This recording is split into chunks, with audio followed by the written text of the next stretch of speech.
കേരളത്തിലെ CPM രാഷ്ട്രീയത്തിൻ്റെ പ്രധാനപ്പെട്ട ബുദ്ധിജീവികളായിട്ട് യുവ ബുദ്ധിജീവികളായി അവർ തന്നെ ഉയർത്തിക്കാട്ടുന്ന 3 നേതാക്കളാണ് പി രാജീവും എം സ്വരാജും കെ രാഗേഷും. ഇതിൽ കെ രാഗേഷിൻ്റെ ബുദ്ധി കേട്ടിട്ടാണ് പിണറായി വിജയനും MV ഗോവിന്ദനും കണ്ണൂർ ജില്ലയിലെ CPM എന്ന രാഷ്ട്രീയ പ്രസ്ഥാനവും വഴിയാധാരമായത് എന്ന വിമർശനം പാർട്ടിക്കുള്ളിൽ നിന്ന് തന്നെ നിരവധി ഘട്ടത്തിൽ ഉയർന്നു വരുന്നുണ്ട്.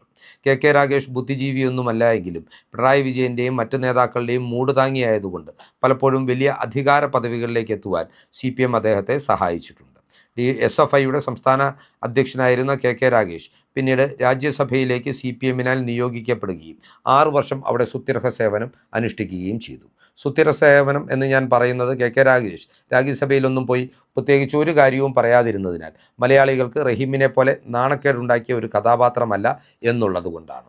പിന്നീട് രാജ്യസഭയിലെ കാലാവധി പൂർത്തിയാക്കി മടങ്ങിയെത്തിയ കെ രാഗേഷിനെ രണ്ടാം പിണറായി സർക്കാരിൻ്റെ കാലത്ത് മുഖ്യമന്ത്രി പിണറായി വിജയൻ്റെ പ്രൈവറ്റ് സെക്രട്ടറി എന്ന തന്ത്രപ്രധാനമായ പദവിയിലേക്കാണ് പാർട്ടി നിയോഗിച്ചത്.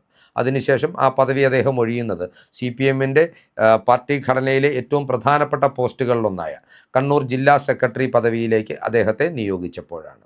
ഏതൊക്കെയാണെങ്കിലും കെ രാഗേഷ് ഇപ്പോൾ വിഴിഞ്ഞം പദ്ധതിയുമായി ബന്ധപ്പെട്ട് വിഴിഞ്ഞത്ത് പുതിയ സർക്കാർ അധികാരം ഏറ്റെടുത്തതിന് ശേഷം നടപ്പാക്കിയ ചില മാറ്റങ്ങളുമായി ബന്ധപ്പെട്ട് ചില ആരോപണങ്ങൾ ഉയർത്തിക്കൊണ്ട് VD സതീശനെ പ്രതിരോധത്തിലാക്കുവാൻ നടത്തിയ ശ്രമങ്ങൾ അമ്പാടെ പാളുന്നതും പാർട്ടി നേതാക്കൾ ഈ ശ്രമങ്ങളെ പരസ്യമായി തള്ളിപ്പറയുന്നതുമാണ് നമ്മുടെ കേരള രാഷ്ട്രീയത്തിലെ ഒരു കൗതുക കാഴ്ച എന്ന് പറയുന്നത്. കെ രാഗേഷ് എന്ന നേതാവ് VD സതീശൻ എന്ന മുഖ്യമന്ത്രി അദാനിയെ സഹായിക്കുവാൻ വേണ്ടി പിണറായി വിജയൻ സർക്കാരിൻ്റെ കാലത്ത് വിഴിഞ്ഞം പോർട്ടിൻ്റെ MD ആയിരുന്ന ദിവ്യ S അയ്യർ IASനെ സ്ഥലം മാറ്റി എന്ന ആരോപണമാണ് മുന്നോട്ട് വെച്ചത്. യഥാർത്ഥത്തിൽ ദിവ്യ S അയ്യർ എന്ന കോൺഗ്രസ് നേതാവിൻ്റെ ഭാര്യയോട് കെ രാഗേഷിന് എന്താണ് ഇത്ര താല്പര്യമെന്ന് ചോദിച്ചാൽ കെ രാഗേഷിൻ്റെ ഒരു ഫാൻ ഗേളാണ് ദിവ്യ S അയ്യർ എന്ന് പോലും നമ്മൾ സംശയിക്കേണ്ട സാഹചര്യം നിലനിൽക്കുന്നുണ്ട്. മുഖ്യമന്ത്രിയുടെ പ്രൈവറ്റ് സെക്രട്ടറി ആയിരുന്ന കെ രാഗേഷ് ആ പദവി ഒഴിഞ്ഞുകൊണ്ട് കണ്ണൂർ ജില്ലയുടെ CPM ജില്ലാ സെക്രട്ടറിയായി ചുമതലയേൽക്കാൻ പോകുന്ന ഘട്ടത്തിൽ അത്രമാത്രം വലിയ പുകഴ്ത്തുപാട്ടുകളാണ് ദിവ്യ S അയ്യർ കെ രാഗേഷിനെ കുറിച്ച് പാടിയത്. ഫേസ്ബുക്കിലായിരുന്നു ഈ മര്യാദകൾ ലംഘിച്ചുള്ള ദിവ്യ S അയ്യരുടെ ഈ സ്തുതിഗീതം എന്നും കൂടി നാം ഓർക്കേണ്ടതുണ്ട്. ഏതൊക്കെയാണെങ്കിലും കെ രാഗേഷിനെ കവചകുണ്ടലങ്ങളോട് ഉപമിച്ച ദിവ്യ S അയ്യരുടെ രാഷ്ട്രീയത്തെക്കുറിച്ചും ദിവ്യ S അയ്യരുടെ പ്രോട്ടോകോൾ ലംഘനത്തെക്കുറിച്ചും അന്ന് തന്നെ UDF കേന്ദ്രങ്ങളിൽ നിന്ന് വലിയ മുറവിളി ഉയർന്നു വന്നു. ഇന്നിപ്പോൾ എന്തായാലും ദിവ്യ S അയ്യർ വാഴ്ത്തിപ്പാടിയ കെ രാഗേഷിൻ്റെ കവചകുണ്ടലങ്ങൾ വലിച്ചു കീറുന്നത് CPMൻ്റെ നേതാക്കളാണ് എന്നതാണ് വസ്തുത. അബദ്ധം കാണിച്ചുകൊണ്ട് രാഗേഷിൻ്റെയൊക്കെ ബുദ്ധി കേട്ടുകൊണ്ട് പിണറായി വിജയൻ മുന്നോട്ട് പോയാൽ രാജാവ് നഗ്നനാണെന്ന് പറയേണ്ടി വരും എന്ന നിലയിലാണ് CPMൻ്റെ മുതിർന്ന നേതാക്കളുടെ ഭാഗത്തു നിന്ന് ഇപ്പോൾ വിഴിഞ്ഞം പദ്ധതിയുമായി ബന്ധപ്പെട്ടിട്ടുള്ള പ്രതികരണങ്ങൾ ഉണ്ടായിരിക്കുന്നത്. വിഴിഞ്ഞം പദ്ധതിയിൽ CPMൻ്റെ ഇപ്പോഴത്തെ നിലപാടിൽ ജനങ്ങൾക്ക് സംശയമുണ്ടാകുമെന്ന് ആദ്യം തുറന്നടിച്ചത് പൊതുവിൽ മണ്ടനെന്ന് ജനങ്ങൾ പരിഹസിക്കുന്ന പലപ്പോഴും CPMൻ്റെ നേതൃത്വം ഇപ്പോൾ അവഗണിച്ച് നിർത്തിയിരിക്കുന്ന LDFൻ്റെ മുൻ കൺവീനറും CPM കേന്ദ്ര കമ്മിറ്റി അംഗവുമായിരുന്ന EP ജയരാജനായിരുന്നു. ജയരാജനെ സംബന്ധിച്ചിടത്തോളം കണ്ണൂരിലെ പാർട്ടിയിലും സംസ്ഥാനത്തെ പാർട്ടിയിലും തന്നെ സൈഡ് ലൈൻ ചെയ്ത പിണറായി ശൈലിയോട് അദ്ദേഹത്തിന് കൃത്യമായ എതിർപ്പുണ്ട്.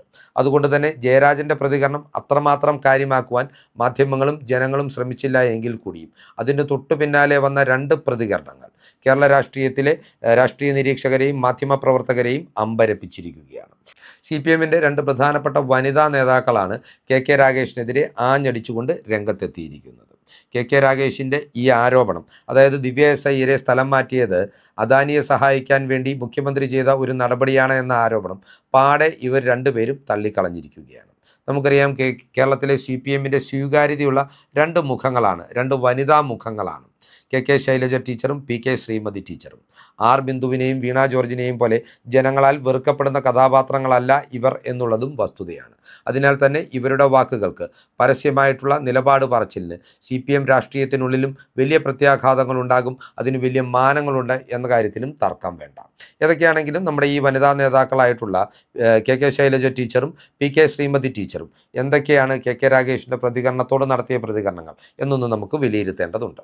അതിനു മുമ്പായി പ്രിയപ്പെട്ട പ്രേക്ഷകർ കേരള സ്പീക്സിൻ്റെ YouTube ചാനൽ സബ്സ്ക്രൈബ് ചെയ്തുകൊണ്ട് ഞങ്ങളെ പിന്തുണയ്ക്കണമെന്നും അഭ്യർത്ഥിക്കുകയാണ്. EP ജയരാജന് പിന്നാലെ ഈ വിഷയത്തിൽ പരസ്യ പ്രതികരണവുമായി രംഗത്തെത്തിയത് കേരളം സ്നേഹിച്ചിരുന്ന മുൻ ആരോഗ്യമന്ത്രിയായിട്ടുള്ള ശൈലജ ടീച്ചറാണ്. ശൈലജ ടീച്ചർ പറഞ്ഞത് ഒരു സർക്കാർ മാറുമ്പോൾ സ്വാഭാവികമായും ഉണ്ടാകുന്ന ഒരു നടപടിക്രമമാണ് ഉദ്യോഗസ്ഥരുടെ സ്ഥാനചലനങ്ങൾ എന്നാണ്. കഴിഞ്ഞ ദിവസങ്ങളിലായി ഈ വിഷയത്തിൽ 2 വട്ടം അവർ മാധ്യമങ്ങളോട് പരസ്യ പ്രതികരണം നടത്തുകയും ചെയ്തു. ശൈലജ ടീച്ചറുടെ അഭിപ്രായം അനുസരിച്ച് ദിവ്യ എസ് അയ്യർ ഒരു മികച്ച ഉദ്യോഗസ്ഥ തന്നെയാണ്. എന്നാൽ ഒരു സർക്കാർ മാറി പുതിയൊരു സർക്കാർ അധികാരത്തിലേക്ക് എത്തുമ്പോൾ തീർച്ചയായും ഭരണതലത്തിൽ മാറ്റങ്ങൾ ഉണ്ടാവേണ്ടതുണ്ട്. അതിൻ്റെ ഭാഗമായുള്ള ഒരു സ്വാഭാവിക നടപടിക്രമം മാത്രമാണ് ഇത്തരത്തിലുള്ള ദിവ്യ എസ് അയ്യരുടെ സ്ഥാനചലനമെന്നാണ് ടീച്ചർ വ്യക്തമാക്കിയത്. അതുപോലെ തന്നെ KN ബാലഗോപാൽ പിണറായി വിജയനെ സഭയിൽ ശാസിച്ചു എന്ന നിലയിൽ വരുന്ന പ്രതികരണങ്ങളോടും അവർ പരിഹാസരൂപേണ പിണറായിക്കെതിരെ ഒളിയം പെയ്തുകൊണ്ട് പ്രതികരണം നടത്തുകയുണ്ടായി. ഇപ്പോഴത്തെ പ്രതിപക്ഷത്തിൻ്റെ പ്രവർത്തനം മികച്ച പ്രവർത്തനമാണെങ്കിലും അല്പം കൂടി മെച്ചപ്പെടുത്തേണ്ടതുണ്ട് എന്ന അഭിപ്രായമാണ് ശൈലജ ടീച്ചർ മാധ്യമങ്ങളോട് പങ്കുവച്ചത്. ഇവിടെയും ബാലഗോപാലിനെ തള്ളിപ്പറയാതെ പിണറായി വിജയനെതിരെ കൃത്യമായി ഒളിയം പെയ്ത ശൈലജ ടീച്ചർ പാർട്ടിയിൽ പുതിയൊരു പടയൊരുക്കത്തിൻ്റെ മുഖമാകുമോ എന്ന സംശയവും രാഷ്ട്രീയ വൃത്തങ്ങളിൽ ശക്തമായി ഉയർന്നു വരുന്നുണ്ട്. അതുപോലെ തന്നെ PK ശ്രീമതി ടീച്ചർ വളരെ രൂക്ഷമായ ഭാഷയിലാണ് KK രാഗേഷിൻ്റെ നിലപാടുകളെ തള്ളിക്കൊണ്ട് രംഗത്തെത്തിയത്. ശ്രീമതി ടീച്ചർ പറഞ്ഞത് KK രാഗേഷിൻ്റെ വർത്തമാനത്തിൽ യാതൊരു ക്ലാരിറ്റിയും ഇല്ല എന്നും ജനങ്ങൾക്കത് കേൾക്കുമ്പോൾ ഒരു കുന്തവും മനസ്സിലാകുന്നില്ല എന്നുമാണ്. ആവിലുമില്ല ദുനിയാവിലുമില്ല എന്ന രീതിയിൽ KK രാഗേഷ് സംസാരിക്കുന്നത് പാർട്ടിക്ക് കൂടുതൽ ബുദ്ധിമുട്ടാക്കി കാര്യങ്ങളെ മാറ്റുമെന്നും ശ്രീമതി ടീച്ചർ പറയുന്നുണ്ട്. ഇവിടെ ഒരു സർക്കാർ മാറുമ്പോൾ ഉദ്യോഗസ്ഥയെ മാറ്റിയതൊന്നും അത്ര വലിയ ആനക്കാര്യമായി എടുത്തുപിടിക്കാനില്ല എന്നും ശ്രീമതി ടീച്ചർ തൻ്റെ ഇതേ പ്രസ്താവനയിൽ തന്നെ വ്യക്തമാക്കുന്നുണ്ട്. വിഴിഞ്ഞം വിഷയവുമായി ബന്ധപ്പെട്ട് KK രാഗേഷിനെ തള്ളിപ്പറഞ്ഞ ഈ 3 നേതാക്കളും CPMൻ്റെ സംസ്ഥാനതല ദേശീയ നേതാക്കൾ എന്ന് വിശേഷിപ്പിക്കാമെങ്കിലും ഈ 3 പേരും കണ്ണൂരിൽ നിന്നാണ് എന്നുള്ളത് കൊണ്ട് തന്നെ കണ്ണൂരിലെ CPM രാഷ്ട്രീയത്തിലും കേരളത്തിലെ CPM രാഷ്ട്രീയത്തിലും ഈ നിലപാടുകൾക്ക് വലിയ പ്രാധാന്യമുണ്ട്. പിണറായി വിജയൻ്റെ ഏകാധിപത്യത്തിന് കീഴിൽ നിന്നുകൊണ്ട് പാർട്ടിക്ക് മുൻപോട്ട് പോകുവാൻ കഴിയില്ല എന്നും അത്തരത്തിൽ പാർട്ടി മുൻപോട്ട് പോയാൽ കേരളത്തിൽ വലിയ തിരിച്ചടികളായിരിക്കും, ഇതിലും വലിയ തിരിച്ചടികളായിരിക്കും CPMനെ കാത്തിരിക്കുന്നതെന്നും ഈ 3 നേതാക്കൾക്കും കൃത്യമായി ഒരു തിരിച്ചറിവുണ്ട്. അതുകൊണ്ട് തന്നെയാണ് അബദ്ധങ്ങൾ തിരുത്തിക്കൊണ്ട് പാർട്ടിയോട് മറുപടി പറഞ്ഞുകൊണ്ട് പിണറായി വിജയൻ്റെ ഏകാധിപത്യത്തെ ചോദ്യം ചെയ്തുകൊണ്ട് KK രാഗേഷിനെ പോലുള്ളവരെ ചവിട്ടിക്കൂട്ടി മൂലക്കിരുത്തുവാൻ തീരുമാനമെടുത്തുകൊണ്ട് പരസ്യ പ്രതികരണങ്ങളുമായി ഈ പ്രധാനപ്പെട്ട നേതാക്കൾ രംഗത്തെത്തുന്നത്.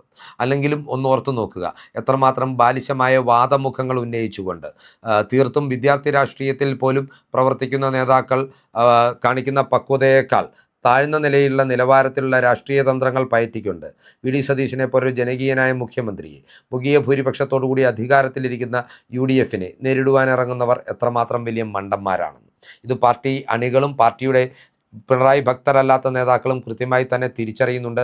അതുകൊണ്ട് തന്നെയാണ് ശക്തമായ പ്രതികരണങ്ങളുമായി അവർ ഇപ്പോൾ രംഗത്തെത്തുന്നത്. ഏതൊക്കെയാണെങ്കിലും ഇതൊരു മാറ്റമാണ്. KK രാഗേഷിനെ പോലുള്ള കപടബുദ്ധിജീവികൾ CPMൻ്റെ മൂലയ്ക്കിരിക്കുന്ന കാഴ്ച അധികം വൈകാതെ നമുക്ക് കാണാൻ കഴിയും എന്ന കാര്യത്തിലും തർക്കമില്ല.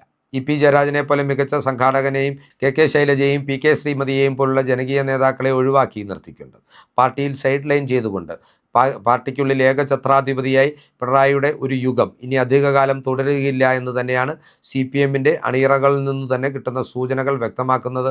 പിണറായിക്കെതിരെ ശൈലജ ടീച്ചറും ശ്രീമതി ടീച്ചറും കണ്ണൂരിലിരുന്നു കൊണ്ട് മാത്രമല്ല പടയൊരുക്കം നടത്തുന്നത്.